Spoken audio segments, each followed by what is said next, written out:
we have our cartwheel. So with a cartwheel, again, using the same panel mat, we have to figure out which is our good leg and bad leg so that we can know which side we like to turn on. Because every gymnast, every tumbler has their good leg and their bad leg.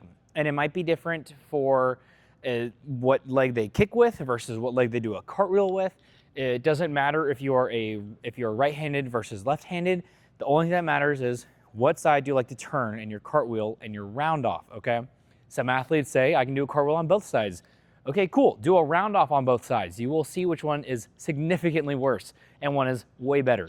So, and that better side is the good leg. So with your cartwheel, figuring out which side is which, I will just ask an athlete to, hey, turn your hands one direction and try to hop over. And you might see like they're doing some crazy stuff like that. And then I'll go, okay, let's try that again.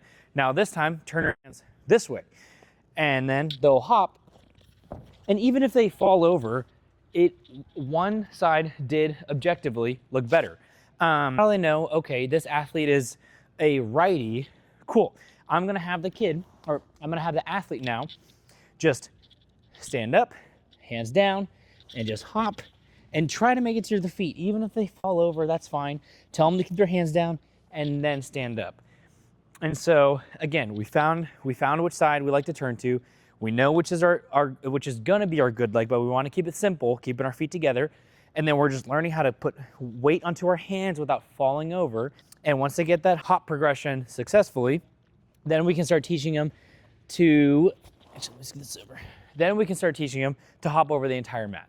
Arms up, hands turn, jump all the way over, arms are up.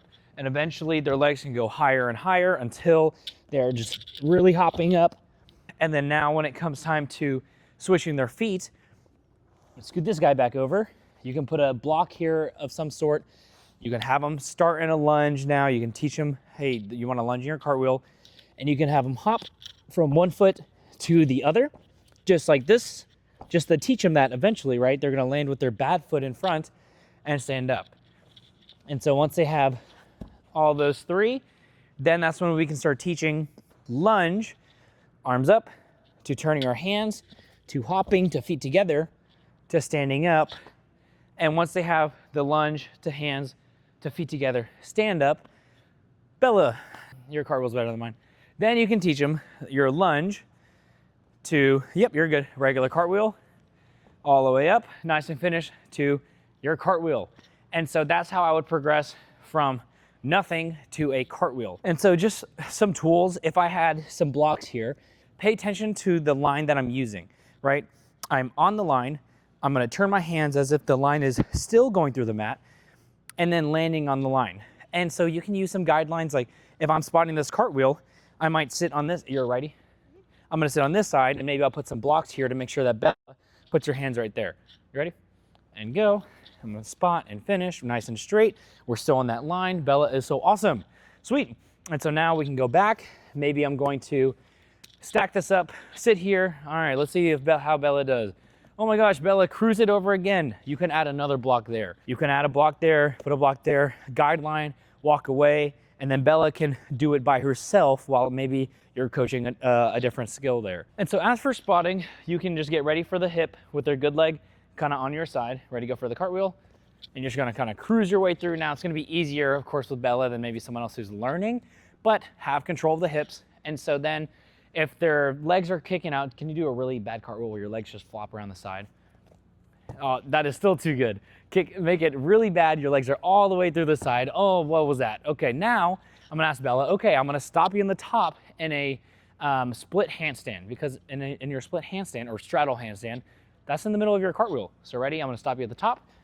And so you can tell them, and especially if they have floppy legs, right? Bella is super tight here, and then I can help her finish. And then maybe we'll try a faster one until your athlete understands, okay, I need to feel this shape. I need to finish in my lunge. I need to squeeze my legs. And so that's how I would go with spotting the cartwheel. And then again, we're using the line. Now, let's say your athlete has kind of figured out some of those cues. Our foot is forward. Our hands are turning on the line. Nice and straight. Ready? Go for it. Reach forward, turn, foot, and nice and tall. Perfect. Something you want to look for is when they land. Let's say Bella she's about to land and her back leg turns and bends. right? You might see that happening a lot. That's where you can work on some bad leg levers. And so Bella, put your good foot in front. And now switch legs. Switch. All right, now do a lever. And this is where you might need to spot your athlete, going all the way down and then coming back up to hips are square, nice and forward to your lunge, because a bad leg lever is how you finish your cartwheel. Start on your good leg, you lever to your bad leg lever. When they're doing all those crazy things where their back leg's just turning, tell them to fix it and stand up. And so that's where, again, ready lunge, let's do their cartwheel. You might have to help them and control, I totally interrupted that cartwheel, but help control that back leg, okay? Hopefully you have an athlete as good as Bella, so your cartwheels look really easy. But yes, if you're able to downscale a skill and upscale a skill, you can teach anyone. And so just always be able to learn how to spot different ways, teach different drills for different athletes, so then no one is feeling left out. And that is cartwheels. You can stand behind them and figure out what's going on with their legs.